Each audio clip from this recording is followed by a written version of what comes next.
Olá, eu estou aqui mais uma vez com você no programa Sempre Família e fazendo hoje a terceira palavra da série Romantismo em Alta. E nós já falamos sobre o romantismo em si mesmo, depois falamos sobre gestos românticos e hoje eu quero conversar com você sobre o romantismo sufocante. Eu quero também deixar aqui você ciente de que essa live você pode estar sempre compartilhando com outras pessoas, para que todo mundo seja abençoado, porque temos tantas pessoas que precisam de melhorar nos relacionamentos. E quando você compartilha algo sobre relacionamento, você está simplesmente ajudando essas pessoas. Eu tenho divulgado também esse meu livro, Um Casamento Extravagante, que é um livro bem romântico que você pode adquirir pela Amazon. E essa live Sempre Família não vai ficar só na vida do casal. Ela vai falar de outras coisas também. Hoje nós estamos encerrando essa série, mas logo na continuidade, nós vamos estar falando de outro tema. Você esteja sempre ligado e se você também acionar o sininho, você vai receber sempre o aviso de novas palavras que estão sendo colocadas à sua disposição no YouTube. Eu sou Noemi Torres e eu tenho 3 filhos. Sou pastora há muitos anos. Eu tenho 3 filhos casados já há muitos anos também. E eu tenho 7 netos, sendo que eles são jovens e adolescentes. São já netos crescidos. Eu tive 2 casamentos. O primeiro casamento durou 35 anos e meu primeiro esposo era pastor também. Depois eu fiquei 9 anos sozinha, viúva, e me casei novamente com o meu segundo esposo, que foi o pastor Sinomar mais conhecido, e nós ficamos casados 9 anos e meio, e ambos os maridos eram homens de Deus, e resolveram ir morar com o Senhor, me deixando aqui com vocês. Por isso, eu creio que eu tenho uma missão. A missão minha é de falar para a família, de falar sobre relacionamento, porque esse é um assunto que é a menina dos olhos de Deus. Foi Deus que criou a família. E os casamentos precisam ser trabalhados, os relacionamentos precisam melhorar, e eu vejo isso como um chamado de Deus na minha vida. Eu não sei se você sabe qual é o seu chamado de Deus na sua vida, mas nós entendemos que chamado é aquilo que inquieta o nosso coração.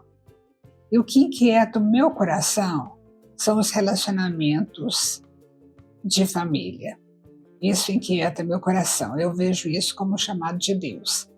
E as minhas palavras são frutos da minha vida, porque é uma vida de experiência em família, de atendimentos, de conhecimento de muitas coisas que vão atrapalhando os casais.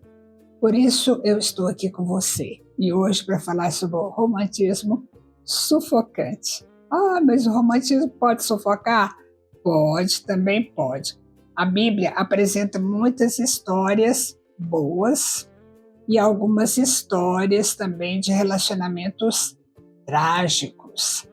E nessas histórias nós vamos vendo as características de um amor intenso, às vezes à beira do exagero, que trazem resultados sofridos, situações problemáticas, romantismo manipulador, sufocante. E eu vou dar exemplo para você aqui da história de Sansão e Dalila, que tem lá em Juízes 16.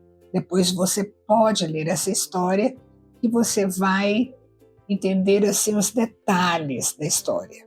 Sansão e Dalila é um exemplo de como o amor ou a atração muito intensa pode se tornar destrutiva. Sansão apaixonou por Dalila e confiou nela a ponto de revelar o segredo de sua força. E mesmo após ela mostrar intenções suspeitas, mesmo assim, o Sansão, por estar apaixonado, contou tudo para ela, coisa que ele não podia contar, porque era uma ordem de Deus para que aquilo fosse guardado só com ele. Então, esse amor intenso e irracional levou Sansão a perder a sua força, a sua liberdade e o seu propósito também. A relação de Sansão e Dalila demonstra como que uma confiança cega e uma paixão exagerada podem ser destrutivas numa relação conjugal, numa relação amorosa. Olha, o amor, eu sempre acho que ele precisa ter sobriedade para manter o relacionamento por toda a vida. Se não houver sobriedade, é muito difícil de manter o relacionamento, porque a sobriedade ajuda a manter o respeito e ajuda a manter a honra um pelo outro, coisa tão importante.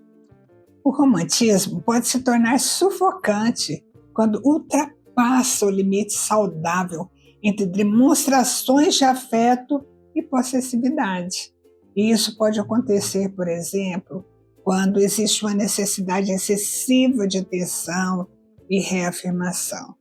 Quando uma das partes sente que precisa de atenção constante, ininterrupta.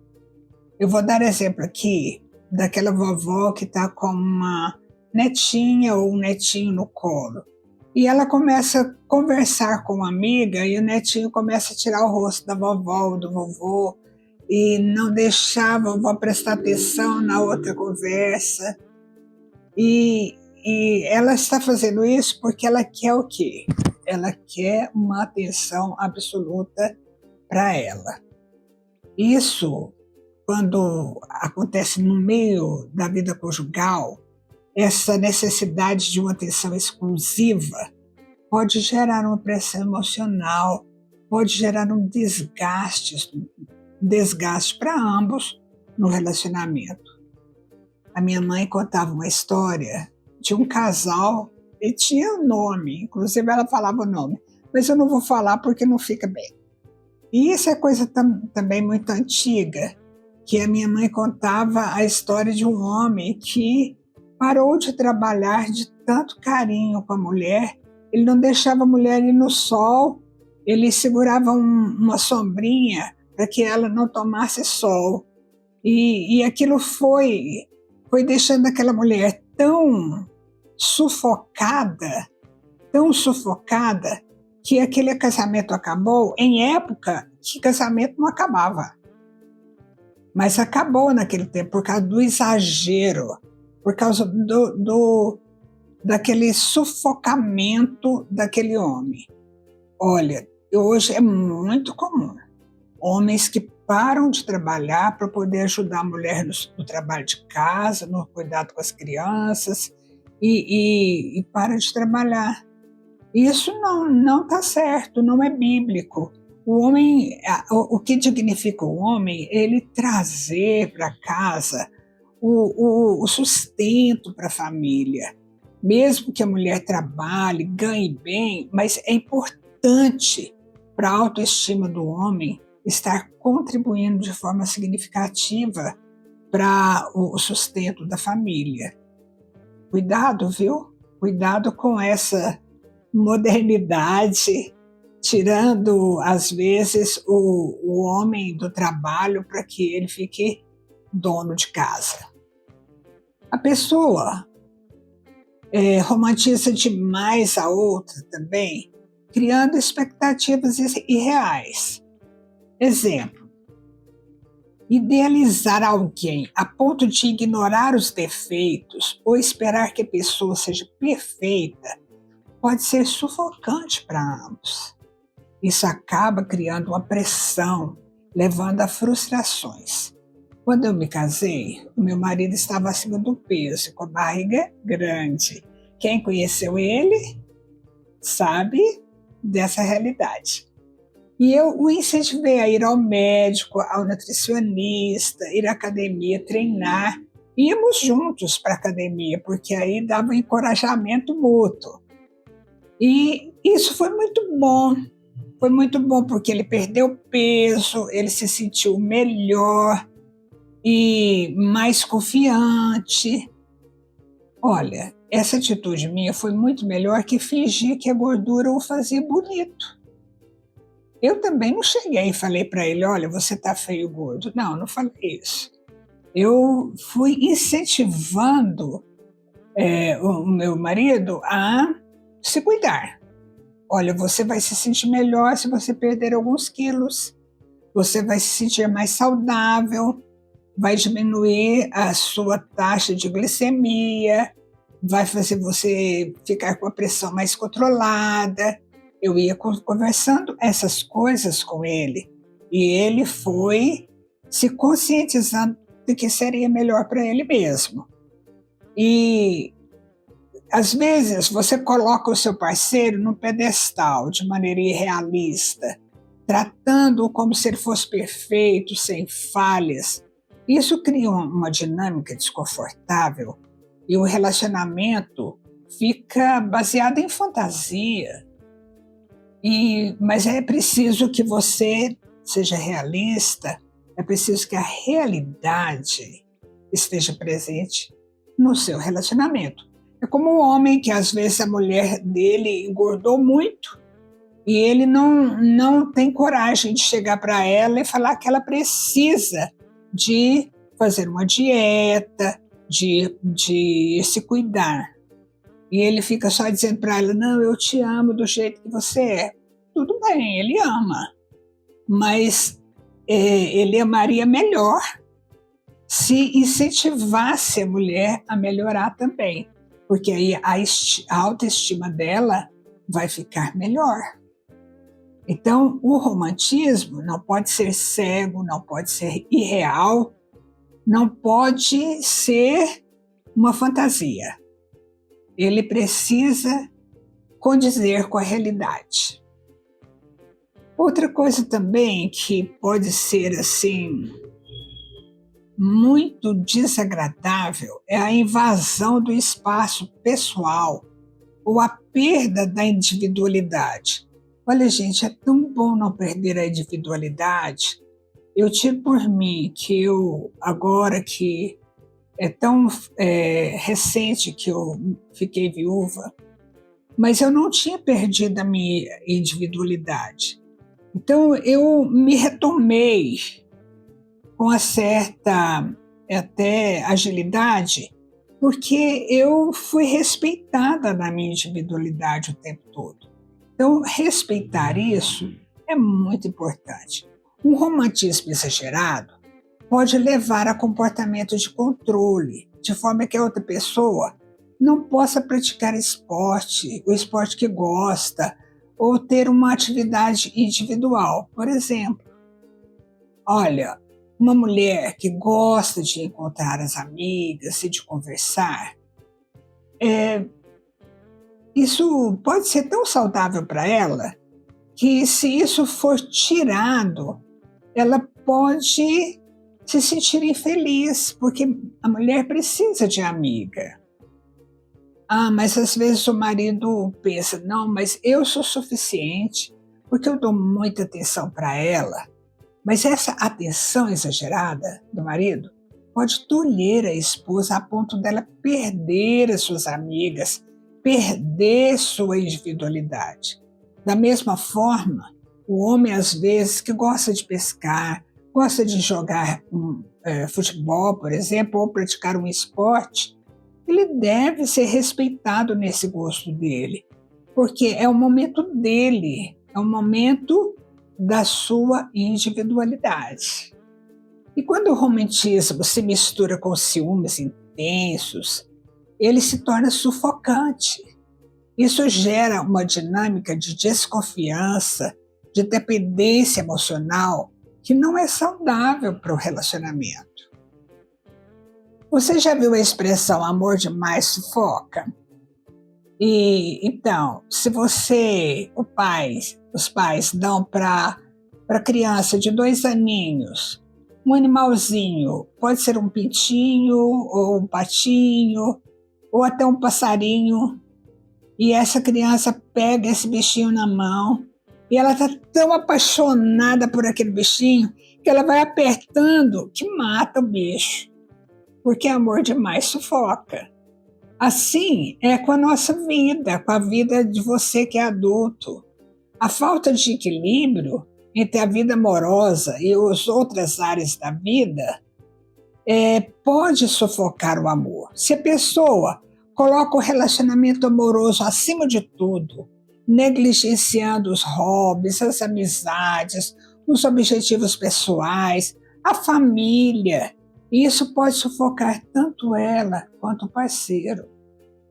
Esses aspectos revelam que o romantismo precisa ser balanceado, considerando o espaço, o respeito e a individualidade. A linha entre o romance saudável e o romance sufocante depende muito de como ambos se sentem no relacionamento. Nós já temos falado sobre presentes surpresas, mas quando esses presentes são superdimensionados, então, por exemplo, enviar 100 balões e contratar uma banda para tocar na frente da casa da pessoa, sem que isso tenha um significado pessoal para ele, genuíno, pode dar um efeito contrário. Você se lembra da época dos carros com mensagens? E as faixas enormes colocadas na frente da casa com palavras de amor? Olha, isso para mim era morte, gente.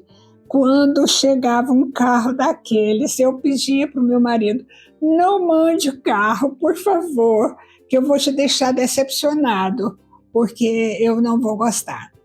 E ele, às vezes, me atendia, às vezes não, sabe? E às vezes ele mandava colocar aquela faixa enorme no e-mail, eu te amo, você é isso, aquilo.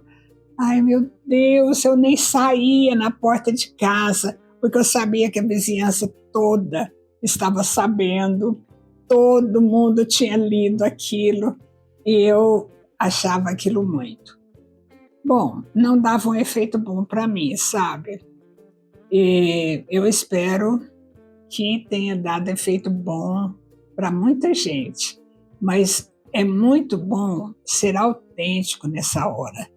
O romantismo verdadeiro vem de gestos e palavras sinceras, baseados na conexão real com o outro.